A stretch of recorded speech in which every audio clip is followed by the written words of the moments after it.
Boa noite, aqui estamos para o nosso estudo das quartas-feiras.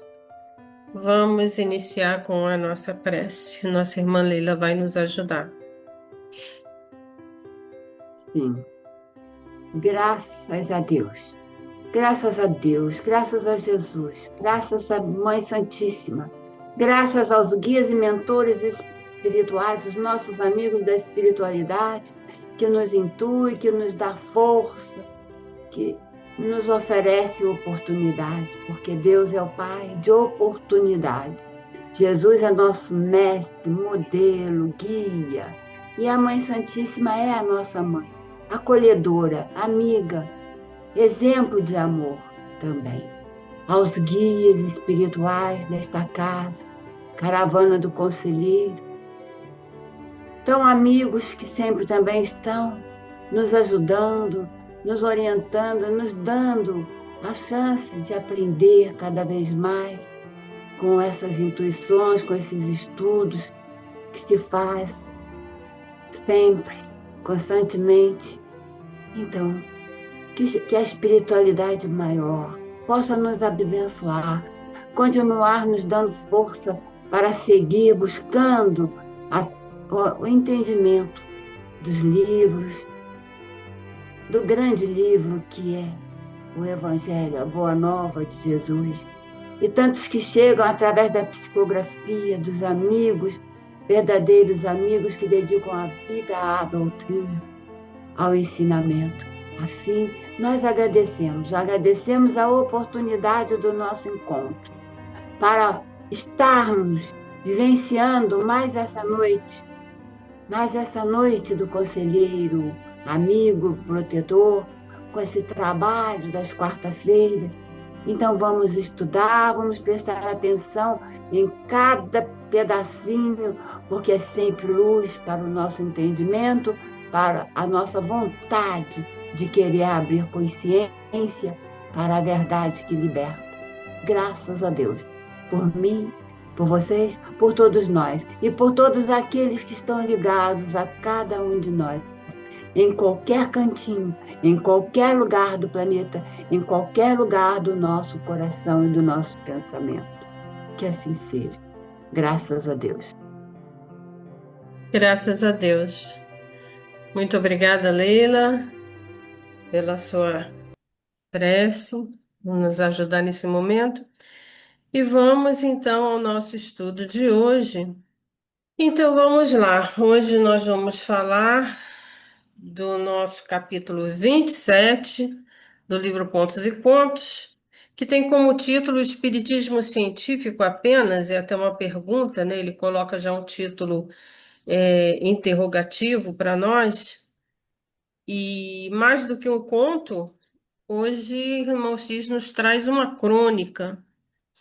Então, ele nos traz aqui uma reflexão nessa crônica sobre a questão do tríplice aspecto da doutrina espírita, né? A gente sabe que a doutrina espírita tem esse tríplice aspecto, onde a doutrina espírita é filosofia, ciência e a religião. A filosofia indaga, né, pergunta e ao mesmo tempo vai respondendo às nossas dúvidas.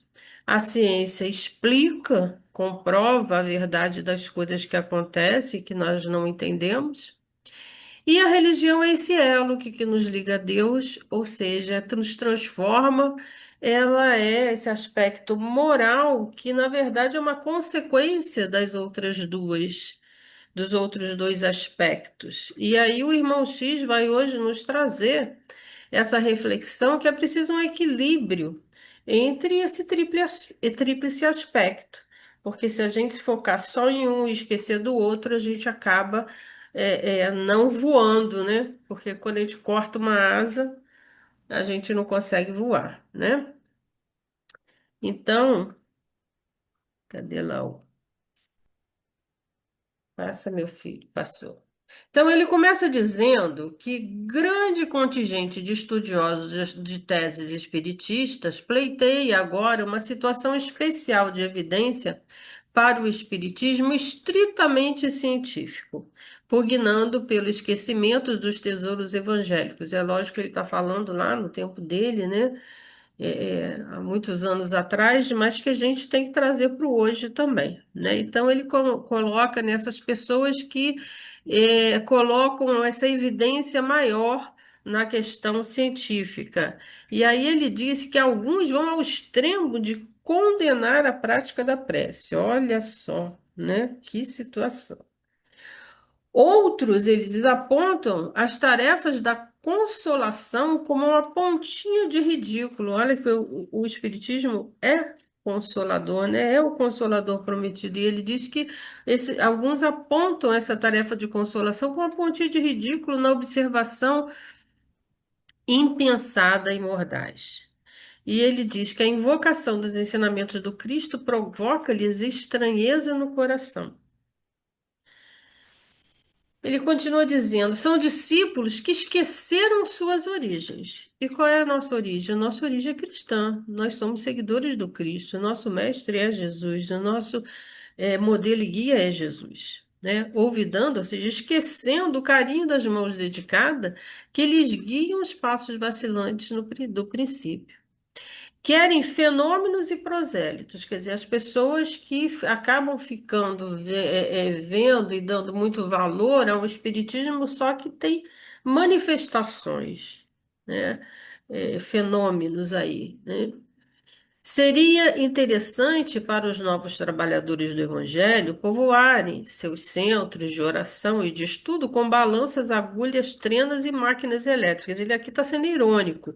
Quer dizer, se você ficar só apegado a fenômenos e prosélitos, as pessoas, né, e esses acontecimentos, esses fenômenos mediúnicos, então ele faz essa comparação. Então é a mesma coisa que você colocasse ali uma oficina, né, mais do que um centro mais do que uma religião, esse o religar a Deus.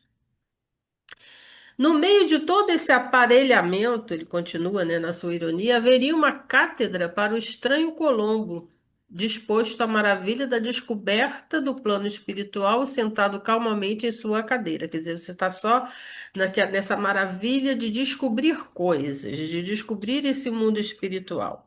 A operação mais difícil seria encontrar o espírito verdadeiramente sábio e amigo que viesse de sua adaptação aos desígnios de Deus para tocar o botão misterioso da maquinária humana, como o pequeno vagabundo contratado repentinamente nos palcos improvisados para os toques da mágica imprevista. Mais uma vez, né, essa maneira dele, de Humberto de Campos, escrever essa crônica de uma maneira irônica, né, fazendo essas comparações de que a gente acaba virando máquina e, e se pautando, ou dando muita ênfase simplesmente a aspectos físicos. É certo que ninguém poderá excluir as características científicas no exame transcendente do intercâmbio entre vivos da Terra e os vivos do infinito. Ou seja, ele não está aqui descartando e dizendo que a ciência não é importante, não é isso. Então ele diz, a gente não pode excluir isso, que isso é importante sim, mas ele diz, toda indagação séria é justa e toda análise conscienciosa produzirá os frutos doces da verdade. E aí ele traz aqui, inclusive, colocando essa questão da ciência e valorizando a ciência, inclusive ele traz aqui Charles Richet, do século XIX, que foi um médico fisiologista, cientista, criador da metafísica, que estudava os fenômenos mecânicos ou psicológicos latentes na inteligência humana.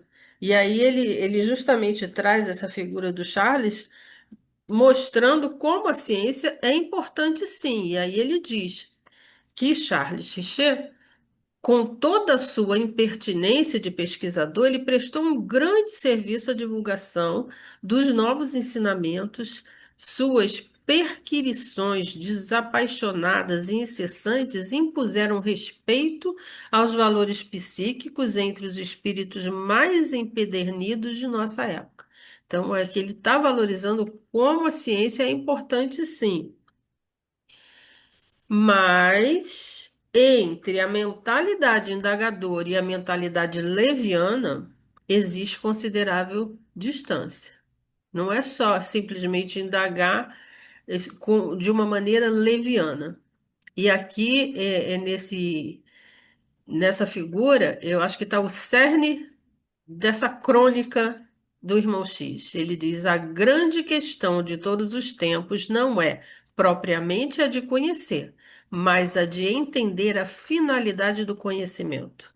Eu resumiria essa crônica dele nessa, nessa frase do irmão X. Que a questão é o quê? Não é eu conhecer, mas eu saber que finalidade eu tenho desse conhecimento. Para que conhecer? Por que conhecer? O que que esse conhecimento vai trazer para nós de ajuda à nossa transformação moral?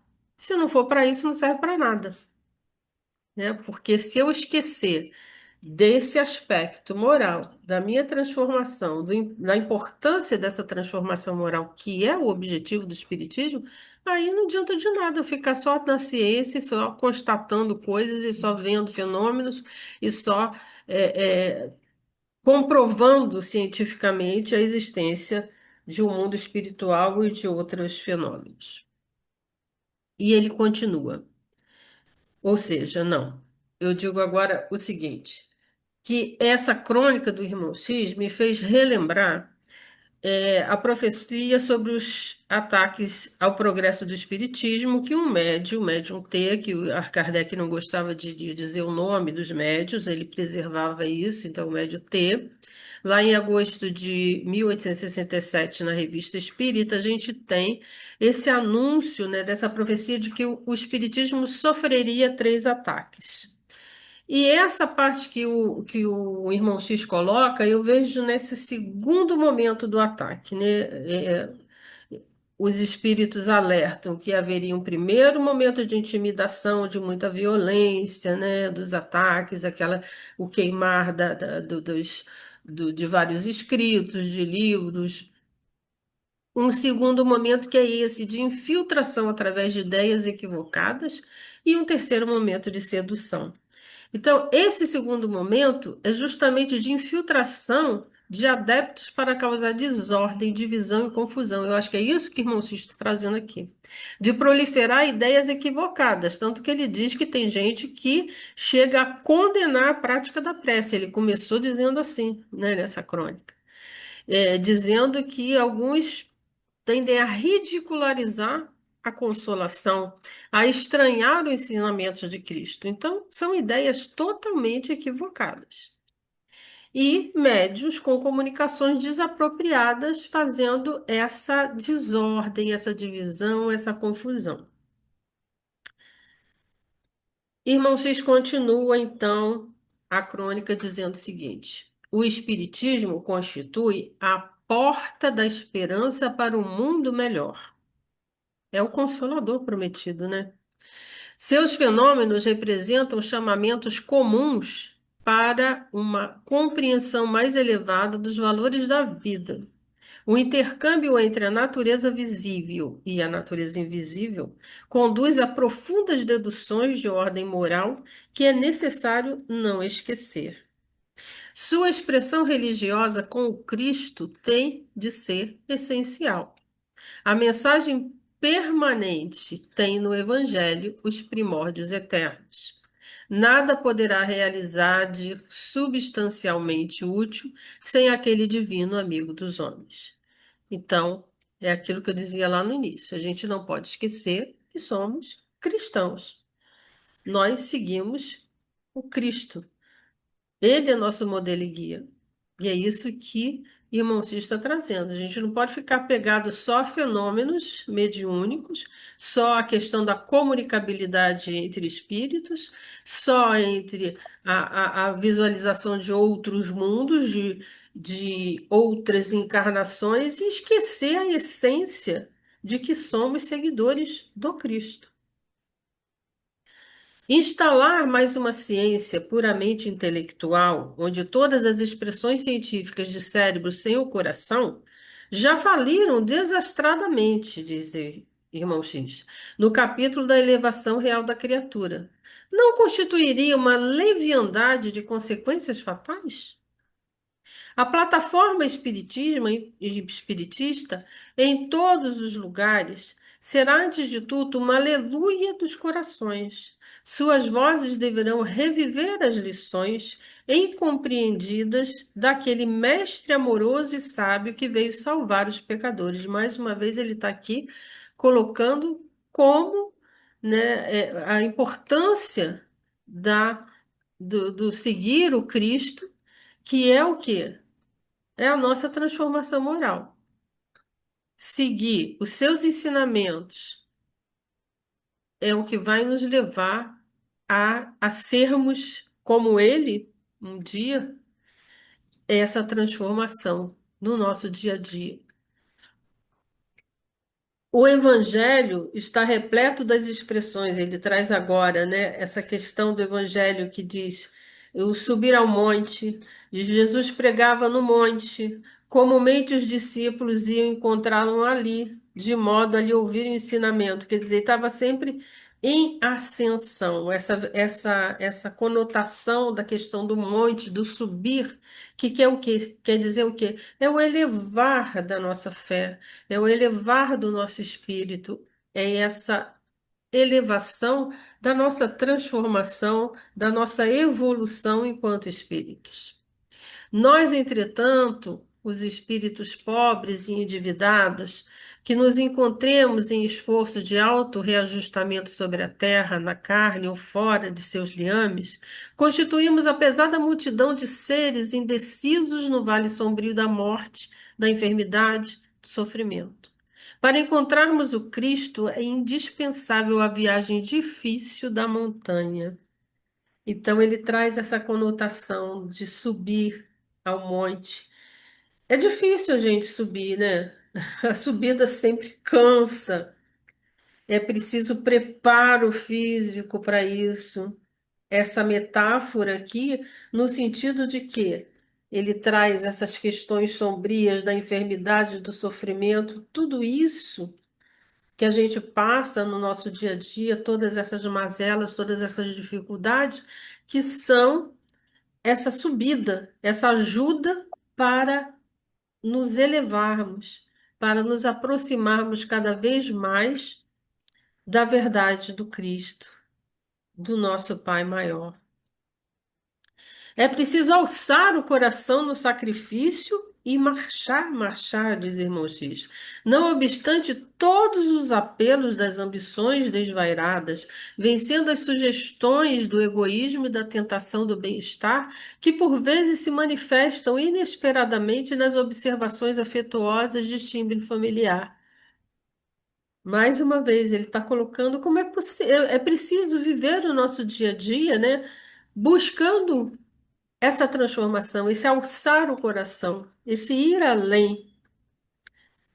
A realização cristã, que é o primeiro programa do Espiritismo santificante, não se conquista tão só com as rotulagens científicas e deduções filosóficas, mais ou menos brilhantes. Os antepassados dos discípulos atuais, nas diversas famílias religiosas do cristianismo, adquiriram os valores da fé com a própria vida. Então, mais uma vez, ele está colocando aqui, olha, essa questão do tríplice aspecto.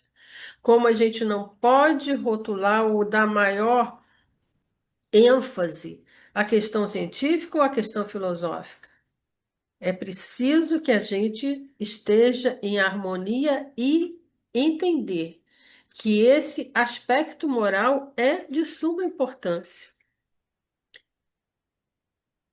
Para conduzirem um mundo que se perdia na destruição e na indiferença a tomar conhecimento do Cristo, nunca se vestiram com a túnica da inconstância. Padeceram e morreram. Ele está falando aqui dos primórdios, dos primeiros cristãos, né? Deram-se em holocausto, imolando-se a si próprios. A inquietação tem sido o mal de todos os séculos.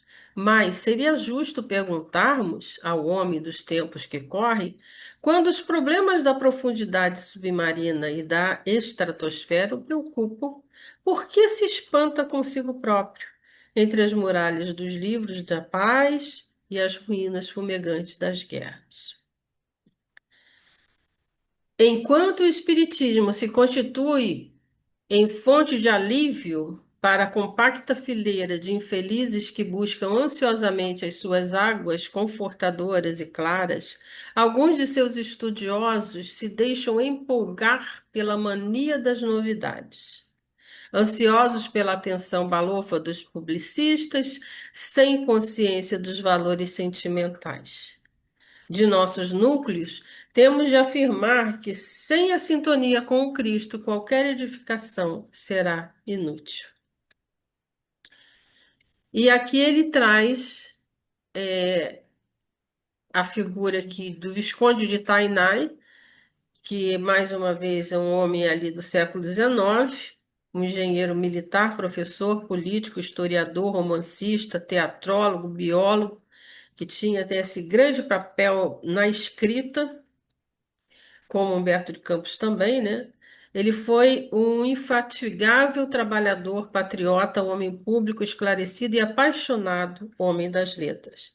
E aí ele diz que o Tainá, né, esse Visconde de Tainá, em suas Reminiscências, que é um livro que ele escreveu chamado Reminiscências, ele vai contar o caso desse conselheiro Paulino José Soares de Souza, que era provedor da Santa Casa de Misericórdia no Rio de Janeiro, que, quando as autoridades republicanas, logo após a queda do Império, intimidaram, né, o José Paulino, esse conselheiro, mandando ele eliminar todas as frases, né, o Deus guarde dos seus expedientes oficiais com relação com o governo, então vamos tirar Deus da história. O conselheiro simplesmente respondeu que isso não era possível e que ele não ia atender a essas reivindicações, né, que estavam sendo feitas, porquanto nesse estabelecimento, disse ele, ainda há Deus e nem se pode dispensá-lo, entre tantos sofrimentos e misérias dos homens. E prosseguiu com as mesmas expressões. E aqui Humberto de Campos vai fazer uma comparação, diz que, da mesma maneira como o conselheiro agiu dessa maneira, dizendo: olha só, o que eu acredito é nisso, aqui é assim, Deus vai continuar aqui, mesmo que vocês não queiram.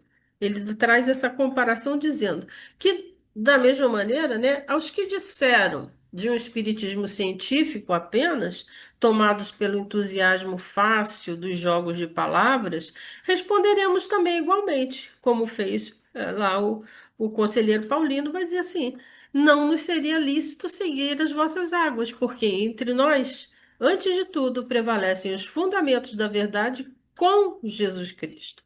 E considerando a extensão de nossas necessidades, não sabemos daqui a quantos séculos poderemos pensar em modificação de velhas fórmulas.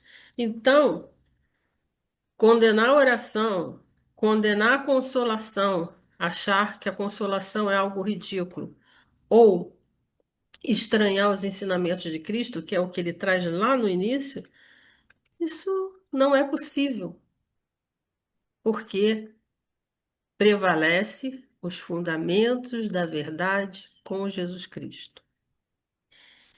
Essa é a mensagem, né, do nosso querido irmão X para hoje, colocando essa reflexão de como é importante a gente bater todas as asas. Como é importante a gente dar verdadeiro valor a todos os aspectos, mas, sobretudo, entender que somos cristãos, seguidores do Cristo, que Ele é nosso mestre, modelo e guia, e que tudo que a gente indaga, tudo que a gente pesquisa, tudo que a gente lê, tudo que a gente reflete é para a nossa transformação. Tem que ter fundamento. Não basta conhecer, como disse, é preciso entender para que eu conheço, para onde vai levar esse conhecimento. E termino aqui com nosso querido André Luiz dizendo para nós sobre o nosso testemunho, sobre o testemunho espírita. Ele diz lá em Vivendo o Evangelho, no volume 2, na lição 9, o seguinte, que a doutrina espírita oferece o roteiro para a transformação moral, mas você resiste a mudanças. Conclama o amor e você se compraz no ódio. Convoca o perdão e você persevera na mágoa. Convida a caridade e você persiste no egoísmo. Acena com a misericórdia e você tem a intolerância. Apela ao discernimento e você tropeça na confusão.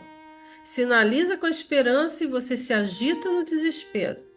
Chama ao entendimento e você teima na questiúncula. Concita a humildade e você recalcitra no orgulho. Sugere o trabalho nobre e você adormece no desânimo. Alicerça a fé no raciocínio e você se agarra às superstições. O espírito assume com a consciência a responsabilidade de ser fiel aos princípios que abraça. O espiritismo é bênção do alto, revivendo o evangelho de Jesus, e você, seguidor de Allan Kardec, tem o compromisso inadiável de testemunhá-lo na própria vida.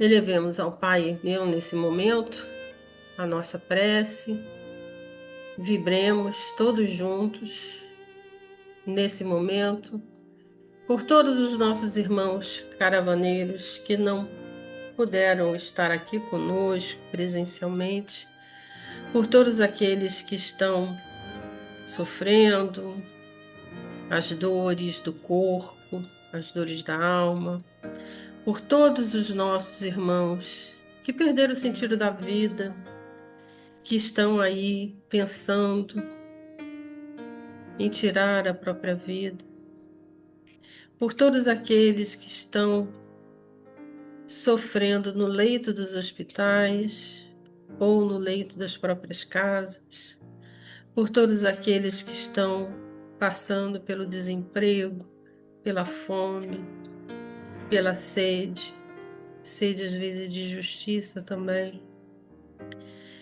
Que possamos nesse momento enviar a todos eles essa nossa vibração de amor, de paz. Pai querido, Mestre abençoado Jesus, nesse momento nós nos colocamos aqui, juntos em oração, juntos em vibração, querendo, ó Pai, sempre crescer cada vez mais. Ajudai-nos a ter um coração cada vez mais aberto para acolher cada irmão que necessita do nosso apoio, da nossa oração, de tudo aquilo que a gente pode oferecer, o pouco que podemos oferecer, mas que com certeza é muito para cada um. Obrigada, Pai, pelas oportunidades que nos dá no dia a dia, para essa nossa transformação, para a nossa evolução, para que possamos um dia ver face a face como Jesus nos disse. E assim te pedimos a permissão de encerrar esse momento de oração, dando juntos o nosso graças a Deus. Graças a Deus. Temos aí alguns minutos, 7 minutos. Podemos, quem quiser, pode se colocar. Gratidão, Valéria, pela sua apresentação hoje. E eu estava aqui pensando, né? As pessoas acham que os que o cercam são muito ingênuos, porque quem diz que o espiritismo teria que ser só científico desconhece quem foram os espíritos que se comunicaram com Kardec no momento onde ele codificava a doutrina. Nós tivemos cientistas, doutores da igreja, nós tivemos espíritos de escola. E eles apontaram como o nosso guia e modelo Jesus. Então, parece muito lógico e assertivo que a gente tem sim que seguir Jesus e que estudar Jesus, porque eu não posso ter um mestre se eu não conheço, se eu desconheço o propósito, se eu desconheço a sua filosofia, se eu desconheço a sua forma de pensar. Então, quando eles colocam isso para a gente, eles estão nos dizendo que Jesus é um modelo, que Jesus é que tem que ser seguido. Então, como é que eles vão ficar dizendo que está errado? Querer passar a gente como o quê? Tolos, não observadores. Eles estão desdizendo o que a própria ciência apresentou, que eles apresentaram Jesus. E realmente, naquela imagem que você trouxe, está muito resumido ali. Se eu conheço, por qual a finalidade de eu conhecer? Qual é a finalidade da espiritualidade de nos trazer todo esse conhecimento? A nossa mudança. Como estava a sociedade naquela década, no século XIX? Como estamos ainda hoje, apesar disso tudo, porque temos ainda muitos contestadores, né? Então, realmente, a gente tem que estudar, sim, Jesus. Eu sou muito grata à doutrina e essa é a minha grande paixão por ela, porque só depois que eu me dediquei à doutrina foi que realmente eu conheci Jesus na intimidade, vamos assim dizer. Eu estava me lembrando também, o meu próximo estudo nesse projeto do Pegadas, eu vou falar sobre a parábola do rico, e eu vi hoje um aspecto que eu não tinha visto antes. E quantas vezes eu já vi aquela parábola? Então, é o que o Leão Denis sempre nos traz, né? A gente tem que continuar caminhando para frente, para o alto, e buscando, sim, o conhecimento que só a doutrina nos traz, através desse esclarecimento claro de que quem é Jesus e o que ele quer e espera de nós. Uma noite maravilhosa. Gratidão. Queria falar. Na lógica que os mais jovens têm mais aquela coisa de falar o mais óbvio, não é da vivência, porque em tempos atrás a gente não tinha tudo que temos atualmente, né? Então a gente está pensando só de Kardec para cá. Mas vamos pensar Jesus. Lá atrás, a dificuldade, né? Ele caminhava de sandálias, né? Quantas vezes até descalço. Então a gente vê que nós temos tudo nas mãos e temos essa dificuldade toda de entender o que é ciência, o que é filosofia, o que é religião. Temos essa dificuldade. Agora imagina, o tempo que nós passamos, aí nós vamos lembrar daqueles apóstolos que antes de Jesus, né? Gente, para ser cristão, que passou, está passando na novela, mas nós já lemos o livro Paulo Estevam, depois teve o livro só Paulo, Paulo de Tarso. Então a gente vê, né, que aquela mãe que carregou o filho, e o filho fala, não vamos, e ela, vamos, é a fé, vamos dar o nosso exemplo, né? O testemunho. Então, veja bem como era difícil dar testemunho naquela época de apedrejamento, de jogar aos leões e tudo. Aí vem Kardec. Kardec chegou no momento em que, lógico que não existe o acaso, nunca existe o acaso. Não foi por acaso as mesas girantes. Mas ele chegou lá com aquele olhar científico. Porque se ele não chega com aquele olhar científico, observador, analisador, né? Mas lógico que tinha os espíritos ali para orientar. Se não fossem os espíritos a nos orientar, né? Nós estaríamos ainda sendo aqueles ignorantes. Porque Jesus falou, já podemos dizer assim, não no tempo da nossa vida atual, da nossa encarnação atual, mas já era bem um momento melhor quando Jesus chegou, com toda a dificuldade que ele teve para chegar à Terra, para chegar àquele momento que estava em confusão, em conflito, em guerras, em muitas coisas, né? Então, de desprendimento da vida mesmo, moral. era uma calamidade em todos os sentidos. Aí chega Jesus, eu não vim destruir a lei, mas fazê-la cumprir. E ele repetiu 500 vezes o valor do perdão. Em muitos momentos ele falava do perdão. E naquele momento ele dá outra face. Hoje nós não damos a outra face. Se alguém falar alguma coisa, a gente fica magoado. Então, vamos lembrar que Jesus falou: faça brilhar a vossa luz. O brilho da luz vai chegar no momento em que nós formos estudando, compreendendo, praticando o Evangelho. Aí nós vamos crescer na luz. Vai dar zoom já já? Então, Só para faça você. brilhar a luz. Então, tem o sentido, religião é para nos ligar ao Pai Celestial, para nos ligar